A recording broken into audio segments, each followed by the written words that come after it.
Dear students, welcome in Oxford Malwa Academy. I am Reena Malvi, biology teacher. Today we will discuss about class 11th biology chapter 1, the living world. Topics to be covered here are introduction, characteristics of life, diversity in life, binomial nomenclature, need for nomenclature, classification, taxonomy and taxonomic categories and taxonomy aids. जो taxonomy category है इसमें हम पढ़ेंगे species, genus, family, order, class, phylum, kingdom, ये सब क्या है ये आगे देखेंगे हम। आगे देखते हैं father of biology. Father of biology किसे कहा गया है तो एरिस्टोटल को कहा है, जिसे हम हिंदी में अरस्तु भी कहते हैं। जो बायोलॉजी वर्ड है वो 2 वर्ड से मिलकर बना है। फर्स्ट है बायो और सेकेंड लॉजी। बायो मीन्स होता है जीव और लॉजी मीन्स अध्ययन, यानी कि साइंस के जिस ब्रांच में जीवों का अध्ययन किया जाता है उसे हम बायोलॉजी कहते हैं। जो बायोलॉजी है उसको 2 ब्रांचेस में डिवाइड किया गया है। कौन कौन सी ब्रांच है तो पहली है जूलॉजी और दूसरी है इसमें बॉटनी। जो जूलॉजी है उसके फादर कौन है तो एरिस्टोटल ही है, और जो बॉटनी है उसके फादर थियोफ्रास्टस है। कौन है? थियोफ्रास्टस। नेक्स्ट देखते हैं हम what is living being. Living beings क्या है? यहाँ पर बीइंग लिखा हुआ है। लिविंग बीइंग्स वो है जो ग्रोथ करते हैं, रिप्रोडक्शन करते हैं और जिनमें सेंस ऑफ एबिलिटीज होती है। बहुत सारे कैरेक्टर्स है जिनको आगे देखेंगे हम। अब यहाँ पर देख लेते हैं हम कि ग्रोथ के बारे में क्या समझा है। तो जो लिविंग बीइंग्स हैं इनमें ग्रोथ पाई जाती है। ग्रोथ क्या है तो growth is a usually defined by the increase in mass and number of individual organism. जब भी किसी जीव में उसके मास या नंबर में वृद्धि होती है तो उसी को हम बोलते हैं कि इसमें ग्रोथ हुई है। ह्यूमन बीइंग में जो ग्रोथ है वो एक सर्टन एज तक ही होती है, यानी कि जैसे 25 ईयर की एज तक ह्यूमन बीइंग की जो ग्रोथ है वो चलती रहती है, बट 25 की एज के बाद हमारी जो ग्रोथ है वो होना बंद हो जाती है। बॉडी के अंदर नई सेल्स तो बनती है बट ग्रोथ नहीं होती है ज़्यादा। नई सेल्स बनती है और नई सेल जो है वो पुरानी जो ओल्ड सेल है उनका स्थान ले लेती है, यानी कि न्यू सेल्स ओल्ड सेल को रिप्लेस कर देती हैं। आगे देखते हैं some of non living things also seems to grow in size due to accumulation of particles. For example, कुछ नॉन लिविंग थिंग्स भी है जो कि ग्रोथ करती है, जैसे फॉर एग्जाम्पल माउंटेन है।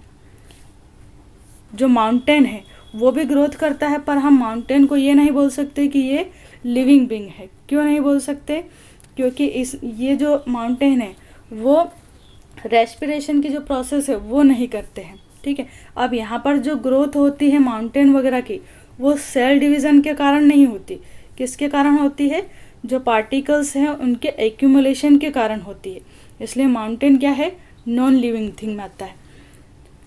आगे कहा है इसमें living beings growth from inside due to cell division. जो भी लिविंग बीइंग्स हैं उनके अंदर जो ग्रोथ होती है वो इनसाइड होती है, मतलब बॉडी के अंदर ग्रोथ होती है और वो ग्रोथ हमें फिर बाहर दिखाई देती है। इसलिए हम केवल ग्रोथ के बेसिस पे ये नहीं बोल सकते कि जो भी थिंग्स ग्रोथ कर रही है वो लिविंग है।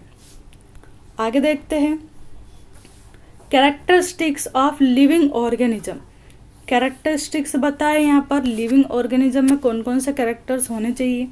जो भी लिविंग ऑर्गेनिज्म है उनमें ग्रोथ भी होना चाहिए, रिप्रोडक्शन भी होना चाहिए, एबिलिटी टू सेंस इन्वायरमेंट भी होना चाहिए, मेटाबॉलिज्म के प्रोसेस होना चाहिए, सेलुलर ऑर्गेनाइजेशन होना चाहिए और कॉन्शियसनेस होनी चाहिए, मतलब एक सजगता होनी चाहिए चीज़ों के प्रति। ग्रोथ के बारे में और आगे यहाँ पर बताया है it is the increase in number and mass of cell by division.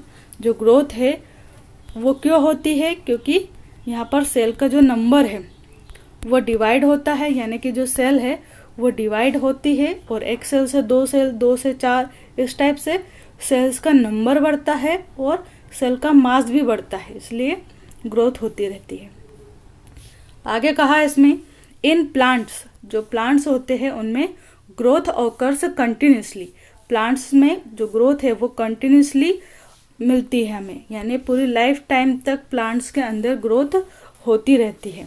जबकि जो ह्यूमन बीइंग है या एनिमल्स हैं इनमें ग्रोथ केवल एक सर्टेन एज तक ही होती है।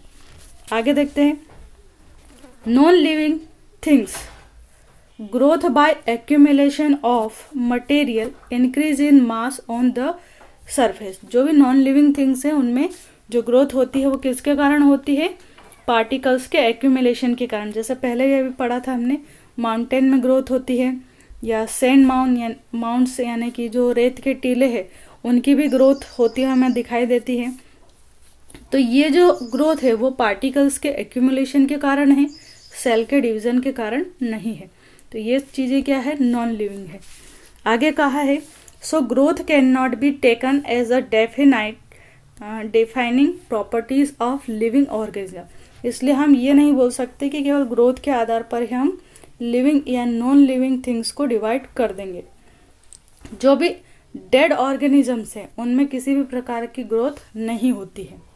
Next topic is reproduction. What is reproduction? In living organism reproduction means the formation of new individuals from their parents.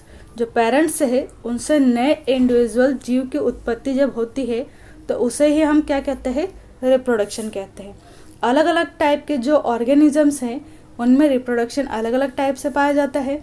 जैसे जो फंगी है इसमें एसेक्सुअल टाइप का रिप्रोडक्शन पाया जाता है, इसमें स्पोर्स बनते हैं और ये स्पोर्स जब इधर उधर फैलते हैं तो उनसे नए फंगी बनते हैं। हाइड्रा एंड ईस्ट, जो हाइड्रा एंड ईस्ट है इनमें बर्ड्स बनते हैं, यानी कि कलिकाएं बनती है और ये कलिकाएं आगे जाके नए हाइड्रा और ईस्ट का फॉर्मेशन करती है। प्लेनेरिया, प्लेनेरिया क्या है, एक टाइप का फ्लैट वर्म है और इसकी बॉडी का अगर थोड़ा सा भी पार्ट टूट के अलग हो जाता है तो उस पार्ट से एक नया प्लेनेरिया बन जाता है। इनको हम डायग्राम से देखते हैं आगे। ये डायग्राम है ईस्ट का। ईस्ट में बडिंग होती है, यानी कि यहाँ पर मान लीजिए छोटी सी एक बर्ड्स बन जाती है, कलिका बन जाती है और ये बर्ड जब अलग होती है तो इससे एक नए टाइप का जो ईस्ट है वो बन जाता है। इस टाइप से अलग बर्ड बन जाती है इसमें और एक ईस्ट से दो ईस्ट इजीली बन जाती है। ये है यहाँ पर हाइड्रा। हाइड्रा में ये है बर्ड, ये बर्ड धीरे धीरे डेवलप हो रही है और एक नया हाइड्रा बना रही है। फिर जब ये पूरी तरह से डेवलप हो जाती है तो यहाँ से अलग हो जाती है और एक नया न्यू सेपरेट हाइड्रा बन जाता है।